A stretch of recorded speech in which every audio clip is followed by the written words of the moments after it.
There's a lot of information out there. There is no lack of information in this technology age that we live in.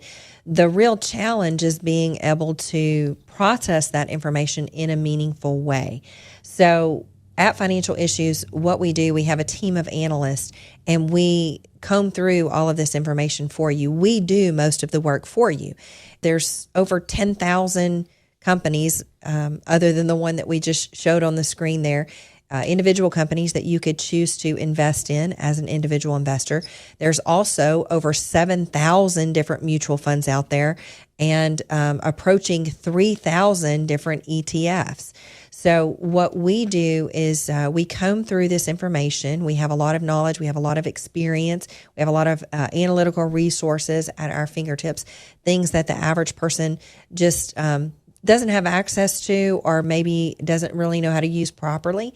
So we help narrow this down, and we give you a very narrow list of companies that you can choose from. So, we give you an asset allocation model. Once you decide on your asset allocation model, then you start to fill that out, and you can look at some of that data that's on there. There are some things that may be meaningful to you as you're trying to figure out, well, which stocks actually should go in my portfolio. Shanna, does this information change based on age or risk tolerance? Is that something we have to keep an eye on? It absolutely does. Yeah. So that reminds me of another thing too, is we have a broad list and we have a buy list. And we're very clear that you don't go fishing from the broad list. The broad list is just there for a couple of reasons, to show you just some of the companies that we follow, because if it's not on the buy list and we've not issued a sell on it, you can kind of consider it a hold, but it lets you know if there's companies that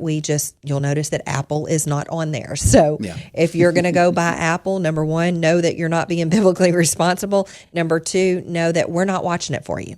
So, we narrow it down. We give you just the buy list to choose from. So the first thing that you do is you pick out your asset allocation model. And, the younger risk and return are very heavily correlated. Now, the more time you have before you to reach your goal, the more risk you can take on. So you'll notice that the younger asset allocation models are skewed more toward growth. They don't have a lot of fixed income in them. So does that mean if you're 75 years old, you can't use one of the younger models? Well, no, it doesn't. If you're 75 years old, you don't need income, you have other sources of income, and you don't think you'll ever really rely on your portfolio, you have experience, you've seen the market go up and down, you were aggressive when you were young, you're okay with that. That means you have a higher risk tolerance. So, you can gravitate towards more of those growth stocks. So you have to really, yourself better than anybody else does. You know what you can tolerate. So you want to be building a portfolio that you can live with. You want to know the kind of volatility that can be in your portfolio so that you can stick with it for the long term.